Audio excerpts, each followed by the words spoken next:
നമസ്കാരം. കേരള രാഷ്ട്രീയത്തിലെ ഇപ്പോഴത്തെ ചർച്ചാ വിഷയം വി.ഡി. സതീശൻ്റെ മുഖ്യമന്ത്രിയായുള്ള സത്യപ്രതിജ്ഞയാണ്. എന്നാൽ ആ ചർച്ചകൾ വികസനത്തെക്കുറിച്ചോ ഭരണത്തെക്കുറിച്ചോ അല്ല, പകരം അദ്ദേഹം തൻ്റെ പേര് ഉച്ചരിച്ച രീതിയെക്കുറിച്ചാണ്. വടശ്ശേരി ദാമോദര മേനോൻ എന്ന് തൻ്റെ പേര് പൂർണ്ണ രൂപത്തിൽ സതീശൻ ആദ്യമായി പൊതുവേദിയിൽ വിളിച്ചു പറഞ്ഞപ്പോൾ അത് വലിയൊരു രാഷ്ട്രീയ വിവാദത്തിനാണ് തിരി കൊളുത്തിയിരിക്കുന്നത്. എന്താണ് ഈ വിവാദത്തിന് പിന്നിൽ? സ്വന്തം പിതാവിനെ സ്മരിച്ചതാണോ അതോ ജാതി മേൽക്കോയ്മയുടെ പ്രഖ്യാപനമാണോ ഇത്? നമുക്കൊന്ന് പരിശോധിക്കാം.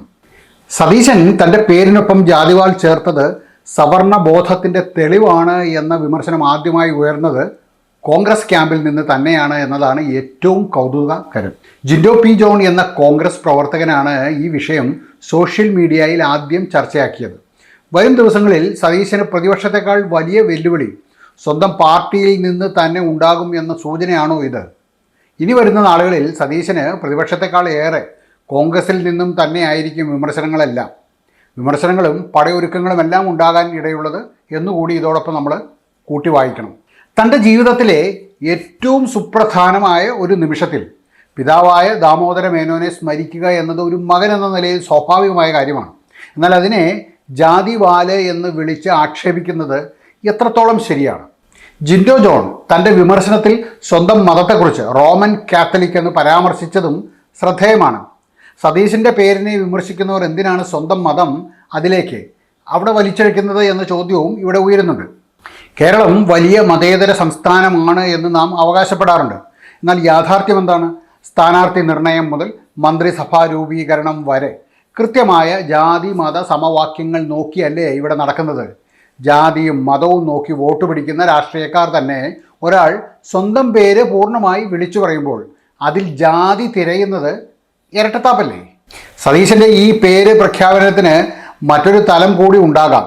താനൊരു നായർ സമുദായക്കാരനാണ് എന്ന് വ്യക്തമാക്കുമ്പോൾ തന്നെ NSS പോലുള്ള സംഘടനകളുടെ രാഷ്ട്രീയ തിണ്ണ നിരങ്ങാൻ താനില്ല എന്നൊരു പരോക്ഷ സന്ദേശം അദ്ദേഹം നൽകുന്നുണ്ടോ? വാട്സാപ്പിൽ കിട്ടിയ ഒരു സന്ദേശത്തിൽ പറയുന്നത് പോലെ നായർ മുഖ്യമന്ത്രിയും നായർ മന്ത്രിമാരുടെ എണ്ണവും ഒന്നും കണ്ട് നായന്മാരാരും കുന്തളിക്കേണ്ടതില്ല. ജനിച്ചത് നായർ കുടുംബങ്ങളിലാണ് എന്നതൊഴിച്ചാൽ ഒരു വാക്കുകൊണ്ട് പോലും ഇവരാരും നായന്മാർ ആവുകയില്ല. അഥവാ ആകുന്ന നിമിഷം അവരുടെ രാഷ്ട്രീയവും അവസാനിക്കും. അതേസമയം തന്നെ സഭാ നേതാക്കളെയും മതമേലധ്യക്ഷന്മാരെയും കാണാൻ മന്ത്രിമാരെ അയക്കുന്ന സതീശൻ്റെ അനുനയിപ്പിക്കൽ നടപടിയെ എങ്ങനെയാണ് കാണേണ്ടത്? മതേതരത്വം എന്നത് ഹിന്ദുക്കൾ മാത്രം പാലിക്കേണ്ട ഒന്നാണോ എന്ന ചോദ്യം ഇവിടെ വളരെ പ്രസക്തമാകുന്നുണ്ട്. അധികാരത്തിന് വേണ്ടി ഒരു സമുദായത്തിൻ്റെയും തിണ്ണ നിരങ്ങില്ല എന്ന് മുൻപ് പറഞ്ഞിട്ടുള്ള സതീശൻ സത്യപ്രതിജ്ഞയ്ക്ക് ശേഷം ലത്തീൻ കത്തോലിക്ക പുരോഹിതന്മാരുടെയും പിതാക്കന്മാരുടെയും കൈ മുത്താൻ പോയത് വിമർശിക്കപ്പെടേണ്ടതല്ലേ?